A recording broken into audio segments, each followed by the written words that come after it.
All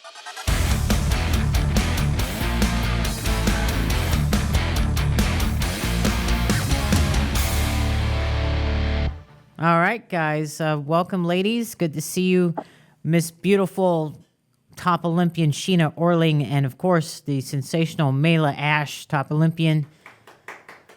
I'm so happy to have you here. What are you drinking there? Vodka? What is that? I Oh, gotta you get too. my What are you having? caffeine on coffee. Coffee. Yeah. Me, I just got a I am a black banana. black coffee. Nothing in your coffee? No, You just like a it? little stevia. I have Oh, like this English coffee flavored stevia. It's so good. okay. All right. I'll have my coffee later. I have nothing now. But what have you been up to, Sheena? Anything fun? How's your podcast going? You know, I'm about the fun. You know, that is my middle name, right?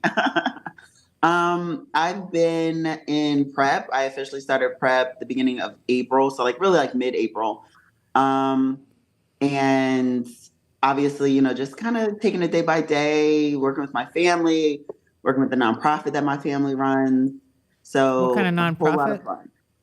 Yes, we run a nonprofit for substance abuse and mental health Oh, recovery. wow. So considering May is Mental Health Awareness Month, we're going to be very busy. Yeah. Wow, that's incredible, and congratulations to you in doing that, because it's really a big deal with the mental health and drugs and everything like that. You know, I hate mentioning my personal business, but you know, listen, I lost my mother to OxyContin overdose. You know, and you know, with her, she went to the drugs because she was not happy. She had a little bit of depression going on, things like that, and you know, you have a strong family and people behind you, it can all make the change in the world. I mean, my family, we did everything we could, but you know, she did her thing, and so you know, obviously I lost her. But like you, I don't have a nonprofit, but I've went around talking about the OxyContin overdose and to people and how to cope with it. But anyway, Mayla, what's up? Did you train? Actually, I did some cardio this morning, but primarily I had spinal therapy. So this morning I have it twice a week. Spinal therapy, trying to address some nerve issues I have from the many surgeries I've had over the last couple of years. So yes, I'm like, it was a painful but progressive session today. So I'm happy about the progress that I'm making with that. But yes, so I'm trying to get my groove back, get my rhythm back, and get things going. You always have your groove. They ain't going Yeah, nowhere. that's right. But Sheena, I'm curious. So, did you? I mean, I'm not trying to put you on the spot. Did you announce the show yet, or is that under I wraps? haven't announced the show yet. Me and Trey have settled on a show, and we're looking at the Tampa Pro August 4th. I want to say it's August 4th. Okay. I was hoping you would say Chicago. You know what? Depending on how this prep goes, my body has been very responsive.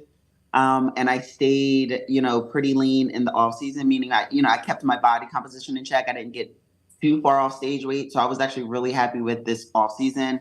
You know, recovering from some issues, some sciatica, some back issues, some hip issues, really just a whole bunch of healing that my body needed to do the season before last, and I didn't give it an opportunity to.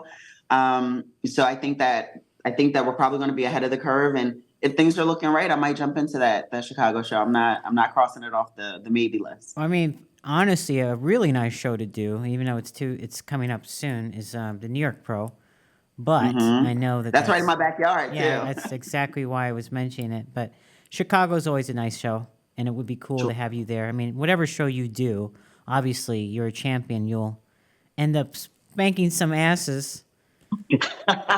I like a little spanked ass here and there, you know? Spank that ass pretty good. Get out there.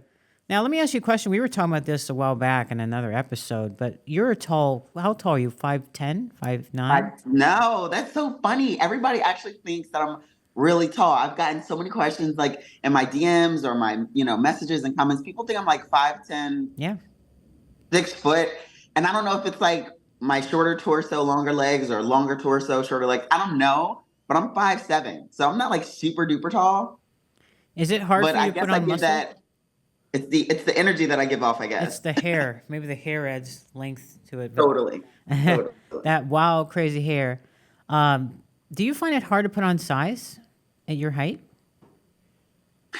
I don't find it hard to put on size. I think that's the big challenge with taller athletes is being able to fill out in, with proportions. Hmm. So I actually put muscle on pretty quickly and easily. And I think that's just from my years as an athlete, growing up through high school and college.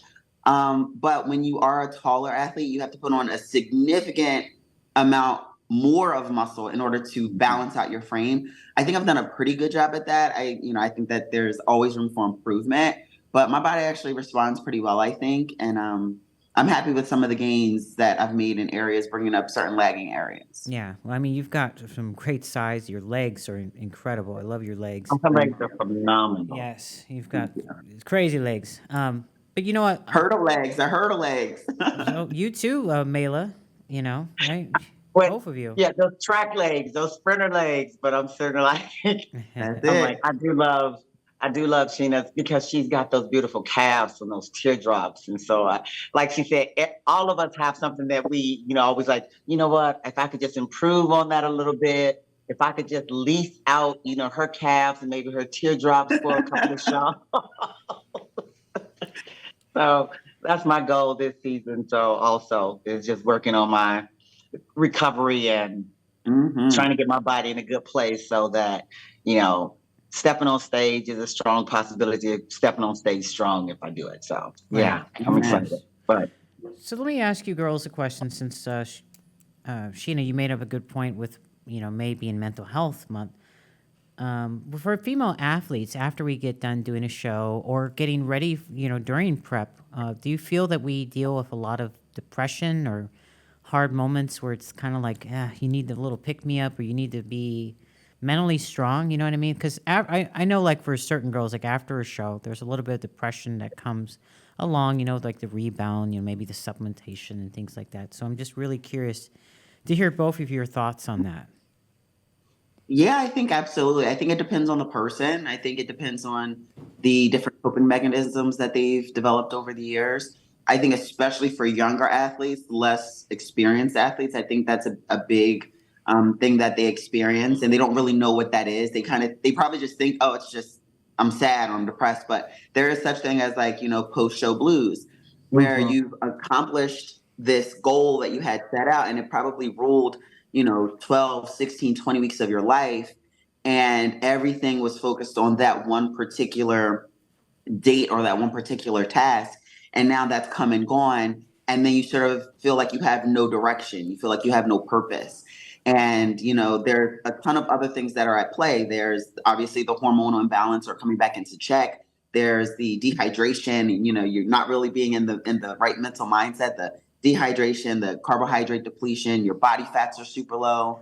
You probably have been fighting off some sort of sickness or illness in those last few weeks, leading into the show. Oh, yeah. Then you have the body dysmorphia. So it's a slew of things that settle into, I think, the mind and the physical body. And unless you either have a mentor or somebody that you can talk to that has been through it and can sort of walk you through it or help you process it, it can be really challenging. And I think that is a really big part of mental health and balancing and figuring out your coping mechanisms as an athlete, as a bodybuilding athlete in particular, because of how extreme, the sport really is and the preparation to compete really is. So it 100% plays a role. And I think I would just, encourage ladies, young, old, new, experienced, to really set ahead of time how you plan on sort of delegating your time after the show and what's your plan after the show. Don't go into a show with this big plan and then you don't have a post-show plan, right? You don't have the meal sort of reverse sort of planned out, your training planned out. I think it has a lot to do with time management and planning how those things go instead of just dropping off of this cliff after you have this big culmination of all this excitement and then you're on the show and it's a whirlwind. And you ask any competitor, it feels like when you're on stage for maybe 3 minutes and then you're done. It doesn't feel like it's a whole lot of time, but it's very important to have a sort of a reverse plan in place so you don't fall prey or fall, deep into that post-show blues. Mm-hmm. Mayla, what do you think? yeah, I'm actually in agreement with her. I think that I think it hits the newer competitors the hardest because they're not prepared for it. They're so caught up in the whirlwind of the prep process and hitting the stage and hitting the show and everything. And more times than not, there is no plan for once finals is over. Besides the whole celebratory meal, and a photo shoot, there's no real plan. And so, this whole idea of, most of us veterans, we know the whole concept of doing the reverse dieting, but it's truly like what Sheena said. I'm like, your whole life has to reverse out of coming out of prep. You have to reverse back out into and I hate to say this, but everybody who's a competitor understand this, back into normal life, normalcy, because it is. I'm like, for you to truly excel stepping on stage, you have to get to a place of tunnel vision to really hone in the body to be stage ready. And a lot of people don't get that. It's not about being selfish. It's not about being, self-absorbed. It's about you having to become micro-focused on what you need to do to a point that, nothing else, everything else, I should say nothing else. Everything else tends to take a back seat, become secondary. And then when you get off stage, it's like, what am I supposed to do? Because when you get off stage, you wake up the next morning and it's like, oh, I don't have to really do fasted cardio. Oh, I don't have to eat egg, so it's this whole thing of, well, what am I supposed to do with myself? And even your body is like, okay, what are we doing?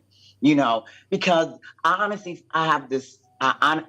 honestly feel that a lot of times your mind and your body sync up so much that even when you get to that place of, and everybody knows that peak week, you're drained, you're tired, you're depleted, but you're going on fumes and you're going on muscle memory and you're going on the whole thing is just like, just make it to the stage, just keep pushing. We're almost done. And when all that's done, your body's like, I'm done. I'm taking 2 seats. I'm going to sit over here and it's not responding, and everything else is like she said, whatever illness you might have been fighting off or you've been holding back because, you that will just to make it, everything else starts crashing down on you. And if you don't have that foundation of understanding what's going to happen once you get off stage and have those people around you that understand that, you need to slowly, you can't jump back in, just like with the food. You can't jump back in 100%. You got to ease back into everything, in my opinion. Ease back into the engagement of people interacting with stuff, because it becomes too much sensory overload, and it will crash you into a depressive state. And some of us veterans, we'll go through it. I'm like, I will be honest that, coming off of this last season, I'm like, I wound up fighting off sickness. Once I got off stage, I was sick. I was so sick for weeks. And then all the things that I had been, compartmentalizing, the passing of my father, the passing of my sister, trying to, finally get past the last surgery that I had, once all that was done, it hit me so hard, but I was thankful that I was ready for it. I knew it was coming, but it still doesn't change the fact that when it hits you, it's so overwhelming. And it's just so, it's like, it is almost like falling off a cliff, and so it's just something, but I was fortunate enough to have people around me, having family around me that, I explained to them, I was like, I'm going to try to go into a cave. I was like, and I need for you guys to make sure that you block it so I don't get inside there. So, but it does. I'm like, it's important that we get this information out to people and those who are competing, especially the new ones. They understand that this happens and it's okay. There's nothing wrong with you. It's okay and it will pass. But you just can't get sucked into it. No. I'm very sorry about your loss. I hate to bring it up, but when did this happen? Last year? Well, I'm like, People always ask how I got here. I was willing to work just a little harder than everyone else. Every damn day. If I can have hundreds of hours back, you know I'm gonna grab them. Spending hours prepping chicken, rice, and vegetables, F that. I rely on perfect nutrition. I rely on trifecta. It was over like I lost my sister before 2021 Toronto Pro, December. Oh, So I lost sorry. her like 2 weeks before I was getting on stage, you know, and she wasn't very well in the first place, but she wound up passing.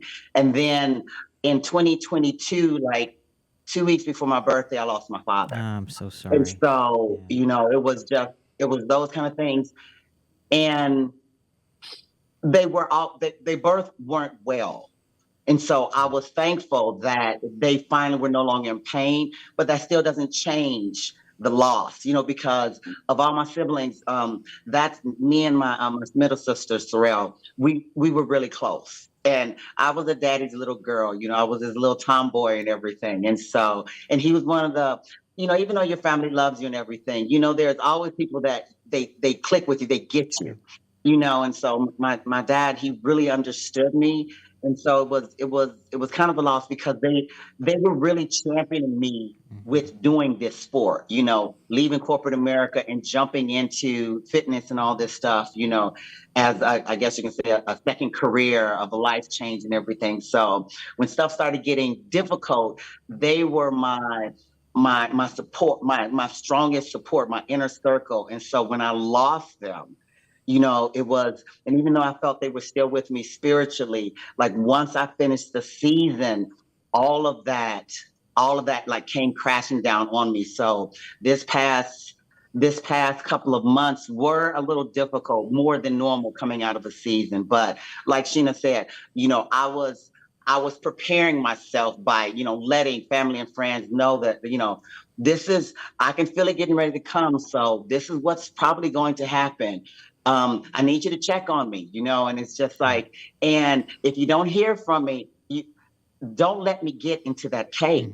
You know, don't let me go to the edge of that cliff and jump. I need for you guys to make sure, you know, because sometimes you don't realize it and you'll let yourself spiral and spiral and spiral. And once you dig yourself so far in, sometimes it is hard getting out. And I think that's why you get, especially the women, that they binge eat so much and then they get disgusted with themselves because they were so fabulous only a month ago. And all of a sudden they're 30 pounds over, you know, and it's this spiral. And then when people don't understand it, especially people who don't understand the sport, you know, they think that, oh, you know, especially those who they didn't like that you progressed and you made those changes and, you know, made those accomplishments. There's some people, they like to see that fall.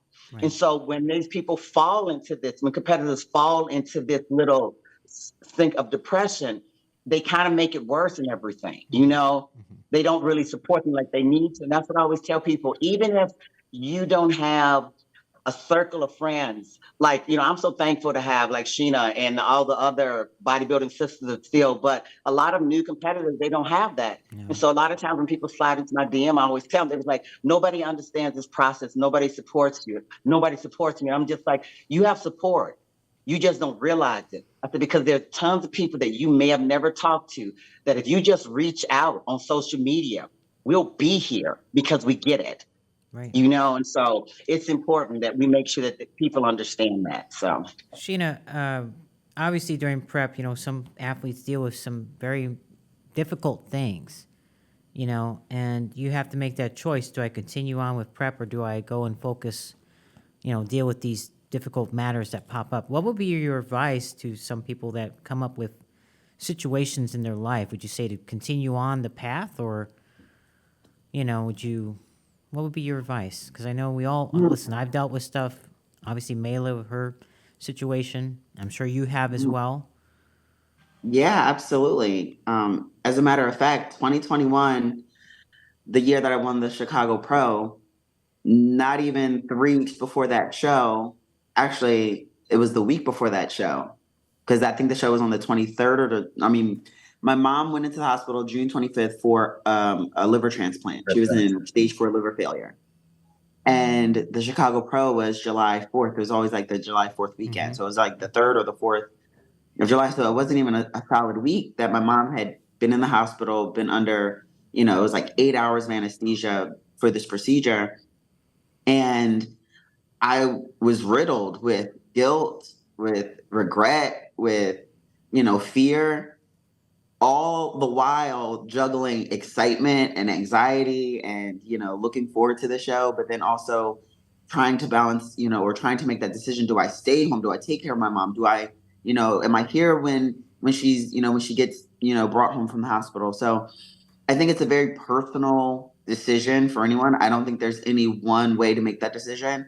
The thing that allowed me to make the decision with a clear heart, and it boggles me to this day, is even in the hospital, going in for the surgery, it was probably 2 days after the surgery. She's still very heavily sedated. She's asking me, did you do the show? Did you go to the show? When do you leave? When are you leaving?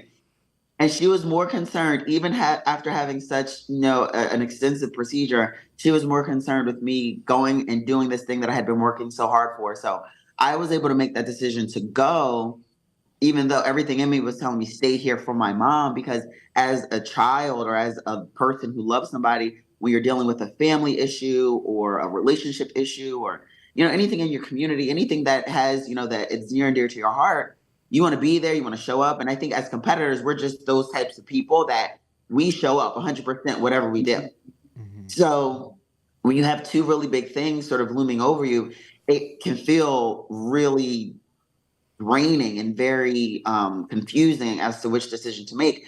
And I think the only advice that I could give is obviously search your heart, weigh, the benefits, the positives and the negatives. What if you don't do this thing? What if you don't push through and do the show? Will it make that much of a difference to the outcome of this other thing? If it's a life or death situation and you'll never get this opportunity to see this person again or something like that, I think it just really has to go with your heart. But I think you have to talk about it with the people that you care about.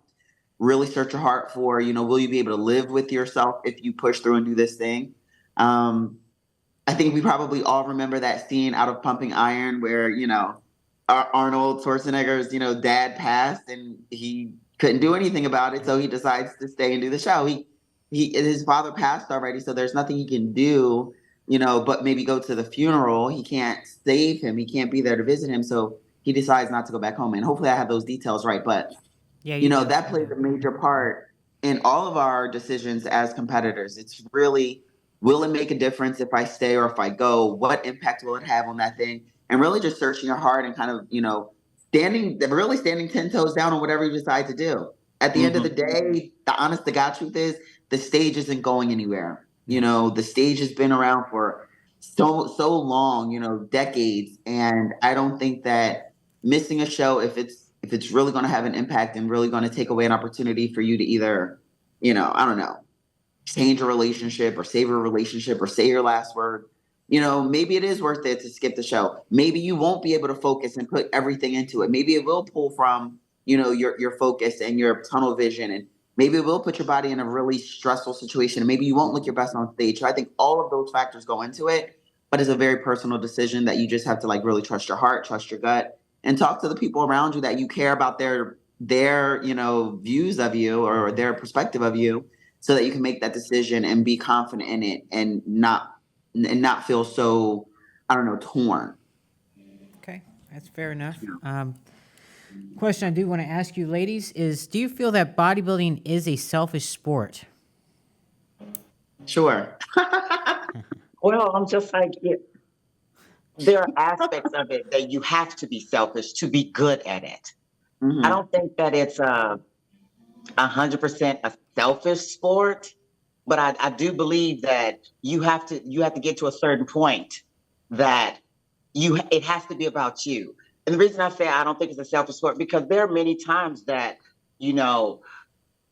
like at a show at Chicago, I'm like, I have tried to support Sheena. I'm like, I'm sitting there calling and everything, even though I've got stuff to do, because I was an ambassador at the time. But, I'm sitting there getting up and checking on her and making sure. But at the same time, when I'm at a show, I tell people, look, there's certain things that this is my process. This is what I need to do. Well, I need to talk to you.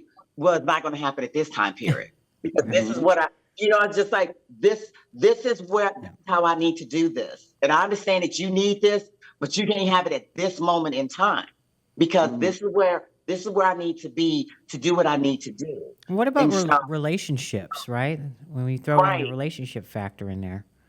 Right. And so I think it has selfish, it can be a selfish sport. And some people, I feel like they use the sport as an excuse for that selfishness that is in their spirit to come out 100%. You know, when I hear people say that, oh, you know, I treated them this way because I was, you know, it was peak week. No, you treated people that way because that's your personality. Right. You know, we've all been in that place at peak week, and you know, you snap on somebody's like, I'm sorry, but you know, I'm hungry and I'm tired, you know. But that person who's just waking up and everybody that talks to them, and when they're at the gym and when they're driving down the street, you know, and they're online, it's just like, well, you know, it's peak week. No, you cursed this child out for no reason. Right. But at least that's for me. I'm just like it. Yeah. Bodybuilding has selfish tendencies. How about that? Sure. Okay. Sheena? Yeah, I definitely think it's about how you balance, right? It's how you balance your time, how you manage your time.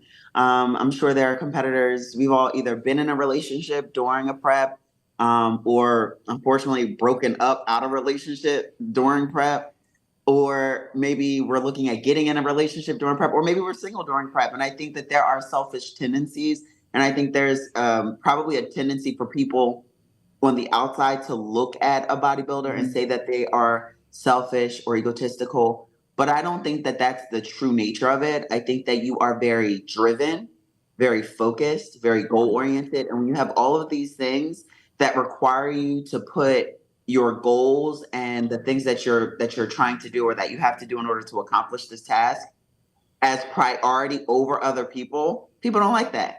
Right. So their tendency is going to be to call it selfishness versus respecting, you know, your relentlessness and appreciating your tunnel vision and, you know, giving you your space to do the things that you have to do. If you are a competitor that tends to, you know, cut somebody out at the drop of a dime, let your emotions get the better of you, I think there are some other things that are happening that maybe you have to ask yourself, is this really the sport for you? Because are you willing to risk your relationships?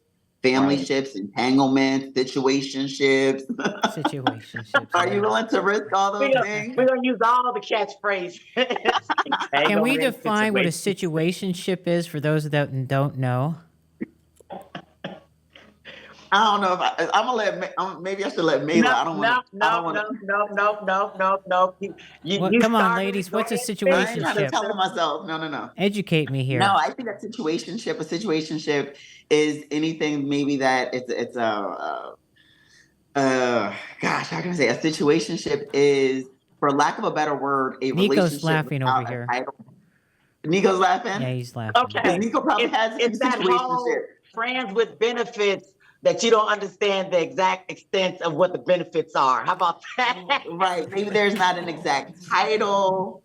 You know, maybe things are up in the air. Maybe you do things not so scheduled or not so public. You know, it's just something that you're still kind of holding off and you know, and waiting on the side. Waiting on and the you know, side. it's there when you need it. Okay. So friends with benefits, is that what that is then? Well, I'm like, it's like what she was saying. I'm like, it's friends with benefits that doesn't actually have a true definition of what the benefits are and the extent of the friendship. Because at least friends with benefits, they'll claim that. Okay. The situation, It's a lot of semantics. you still don't really know. But I'm just like, we don't leave that for another episode. How about that? We'll leave that. Okay, we'll have that for another episode for the situationships. I'm learning things new here. You diet down, train hard, and supplement smart for months. When the time comes to step on stage, don't leave your tan to chance. Go with the pros. Pro Tan. #1 worldwide since 1987 and the official sponsor of the Olympia for the last 15 years. Don't step on stage without it. Pro Tan. But in all honesty, though, listen, I've been in relationships and I couldn't handle it during a prep because my partner didn't understand the prep and the demand of going to the gym and the foods and then going to the contest. Having fans come up to us and give us lots of attention and who's that person? Why are you hugging that, guy or whatever? I mean, have you ladies ever had to deal with that at a show? Oh God. Yeah. Well, I'm not going to say unfortunately. I think unfortunately we do run into maybe some unwanted attention at shows at times. I'm thankful that in my previous relationships, the people who were in my life and, the ones that were there were very supportive and understood sort of what came with the territory. Yeah. Understood when we had to act as ambassadors, understood the lack of time, free time. So like if, we're doing 2 rounds of cardio, plus we still got to get to the gym, plus we got a meal prep. Thankfully I have people in my life that, they're actually willing to cook my meals, you know what I mean? Nice. And that's been a major help for me. Right. So, I think the relationship you have with the person, whether it's a situationship or entanglement, if it's not understood ahead of time, what it is that you do, and if that's not a discussion that's had ahead of time, I think you're going to run into those stumbling blocks when it gets to the show. If somebody's like very possessive or territorial, they may not understand it. They may require a lot of time and attention from you that you just aren't able to give or aren't able to schedule in. And again, that it all sort of circles back around to you really having an honest discussion with yourself and measuring, are you able to juggle all of these different, are able to spin these plates or juggle these balls all at once? And, does it have a benefit for you or is it taking away? Are you burning the candle at 3 ends and, versus 2? So what would be your advice to a competitor wanting to start a bodybuilding competition, like bodybuilding prep? First time. First time. Mayla had a lot of good advice. The last podcast that we did, this is something we touched on with. I want to touch on it again, just curiosity. Yeah. What do you think, Mayla? I'm like, the truth of the matter is, it, though I don't completely recall the extent of what I said, and now that my girl Sheena put me on spot, she got a lot of good advice. People gonna go back. That's what she said this time around. But the truth of the matter is that it's going in with your eyes wide open. Number one, I'm just like a lot of times people their fantasy of what this life is, of what competitive bodybuilding is not the reality. What do you mean fantasy? What do you mean by that? Well, the thing is that everybody looks at what's happening on Instagram. Instagram is such a small component of a prep process. They see the video of you beating out in the gym. And the thing that kills me is that there's so many times that I'll run into somebody who they'll be in the gym during the same time that I'm in the gym. And then all of a sudden they'll come up to me saying, I'm thinking about competing because, I beast out like you do all the time. And I'm like, you being in the gym during the same time that I'm in the gym don't mean that you do what beasts do. And a lot of people think because they're in the gym every day, that means that transitioning into a prep life is just as simple as, no longer eating at Burger King every week. And I'm like, I said, you don't understand the whole process, the dedication. But I'm like, when it comes to somebody doing their first one, I always want to tell people, I'm just like, if you don't know what you want to do, because that's what it usually starts at. They usually don't know where they want to, what division they want to compete in. I always tell them, get some insight from somebody who's been doing it and figure out where your body best fits. Because there's nothing more frustrating, in my opinion, is to see somebody for their very first prep trying to get ready for a show that for a division that their body doesn't really match up to. And usually it's the women. I'm like, because you'll have a woman who, maybe has a dominant lower body, but they really don't want to train as hard to tighten that up. And so their coach will just do bikini. And then, coming, I'm sort of like, you're trying to lose all of this muscle down here I say you're about to do 6 to 8 hours of cardio and be on celery and tuna for the rest of your life trying to get small enough. And you're never going to be as well if you just go ahead and just cross over into and just try to do wellness. But that's the whole thing, is just like find a division that works best for your body. Now, I always tell people, if what you want to do is that division, then fine, make that your end goal.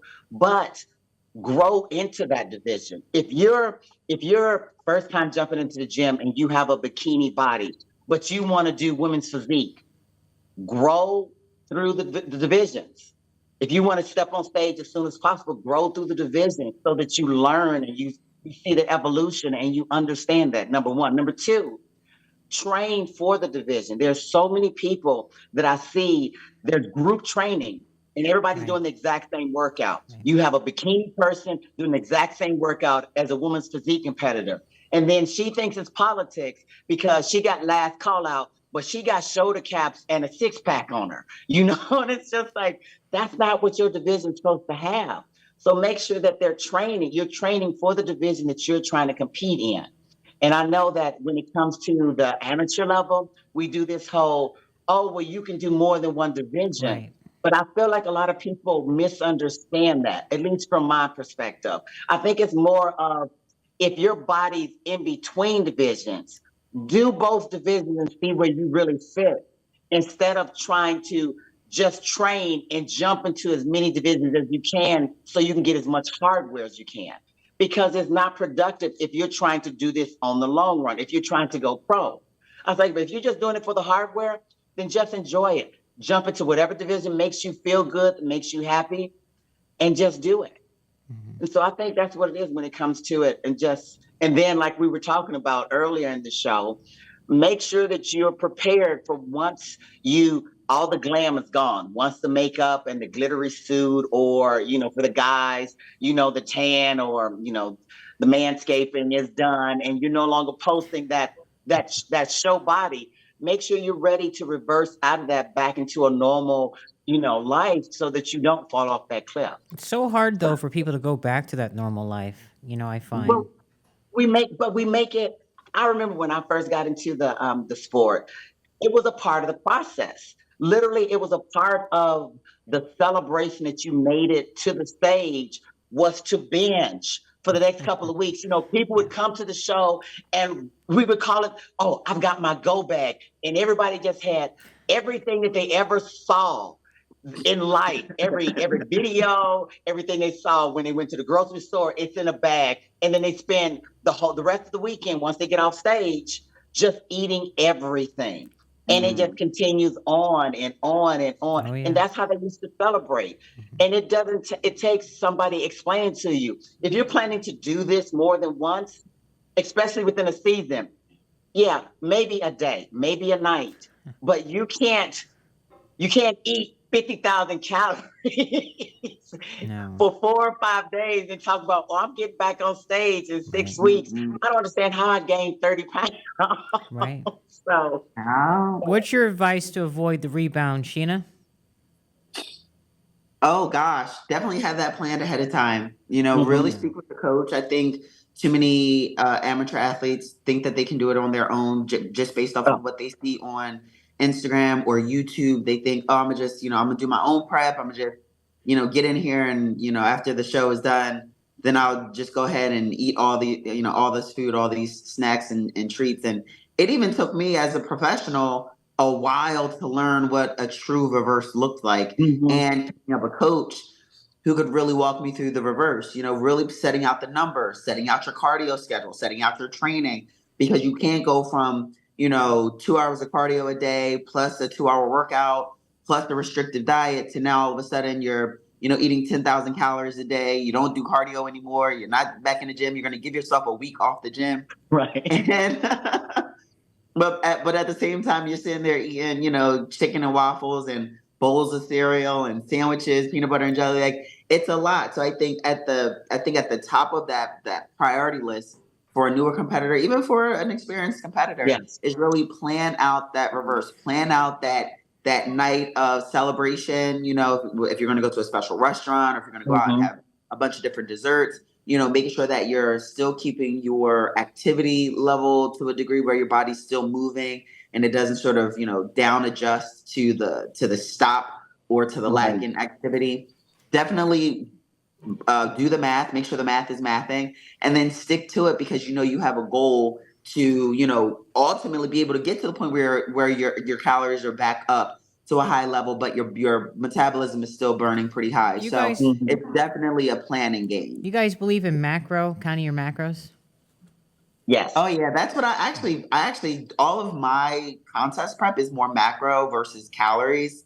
Counting calories, is way more intensive and time intensive and confusing to the average person than macros. And I think the macros give you sort of that bigger picture, and then you can kind of sort of refine it as you get closer and closer to show by really zeroing in on the calories. But I think if let's say for instance, you are at 180 grams of protein a day, maybe 250 grams of carbs a day, 60 grams of fat a day. The big picture. What can fit into those numbers, into those bigger sort of pockets, and then you can refine it down as you get closer and closer. Make sure that your calories are matching your calorie output or your activity output. Okay. Now I'm gonna be honest with you. I follow. I'm in total agreement with Sheena. But what I've noticed is that newer competitors, because that whole concept, if it fits in your macros, mindset is out there. Trying to get a newer competitor to just follow macros becomes difficult because I've had clients that tell me, oh, well, I know these, because I always set things up that it's macros, but then I always give specific foods to watch the calories, because I've had in the past when I used to try to, well, you're fit, so we're going to give you macros. We'll try that. And then I'll have a client tell me, oh, well, I had 3 protein cookies because it fit my macros. And I'm like, no, it really didn't for prep. Right. Oh, but it does. I'm like, no, you don't understand. I'm just like, fitting your macros is also making sure that the type of foods work towards where you're trying to go. I said, if you're trying to be street fine, go ahead and eat your 2, protein cookies instead of eating the chicken and everything. I said, but if you're trying to be compete fine, you need to make sure that the foods are going to work with the end goal, which is trying to burn that fat off you, trying to maintain the muscle and everything. But once I feel that you get into that contest prep mindset, that macros does make it easier, because it does make it easier for me. I'm like, I will honestly say this is the first time that I have not focused as much on the caloric intake during the off-season mindset, and just focus just on my macros and everything. And it has made it much easier, much more flexible. But at the same time, that's the same thing. I tell my clients, you need to show me that you understand it enough to get on stage by using this process. Because until you can, no, whatever is on the diet plan, that's what you eat. Well, I had somebody who wanted to eat Reese's peanut butter, the cereal, the Reese's cereal, peanut butter jelly sandwich, Brussels sprouts, turkey wraps for their prep. They didn't do the show, so the week of the show, on Wednesday, they decided not to do it because they slightly missed their peak. Have you ever heard of anyone slightly missing their peak? No, I love when I hear That's that. not how it works. That's my not peak how it was works. a little off. I'm like, yeah, how about like by 4 weeks? Yeah. I'm just like, I guess the little is perspective. So, but Yeah. Listen, I can personally attest to this. This was years ago. This was back in, I want to say 2013, 2014. I had just turned pro the year before, and I decided I was going to do my first pro show. It was going to be my pro debut. I didn't have a coach. I'm doing it myself. I turned pro, on my own. Wow. I had a few people that were helping me throw, different prep strategies here and there, but right. for the most part, I was doing it on my own. And I remember going up. Now I'm in New Jersey, right? So we have a bunch of like old school Mecca bodybuilding, gyms in the area. So I went up to Maplewood, New Jersey. I went up to Diamond Gym, and my man Dwayne, right? I'm in the gym and I'm telling him, yeah, I'm 4 weeks out. I'm training. I'm thinking I'm doing it. Right. You know, I'm telling what I'm eating. I'm telling how I'm training. He was like, he does like a little physique check. You know, I take my shirt off thinking I got some abs going on, thinking I got the lines in my legs going on, thinking I'm hitting it. I'm like 4 weeks out. He was like, who told you were 4 weeks out? Oh, no. He's like, you look more like 10 weeks out. Oh. Oh, mic and jaw drop. Okay. Wah, wah, wah. My heart, my ego Sure. dropped into the pit of my stomach like, well, I appreciate your feedback. I didn't want to look so hurt, but like in my head, and this is of course because I'm an unexperienced or inexperienced amateur competitor, Sure. still amateur competitor, because I turned pro pretty quickly. I think I'd only done 3 bodybuilding shows. that's My amazing. 4th show was my pro qualifier. And so that's still a very inexperienced competitor.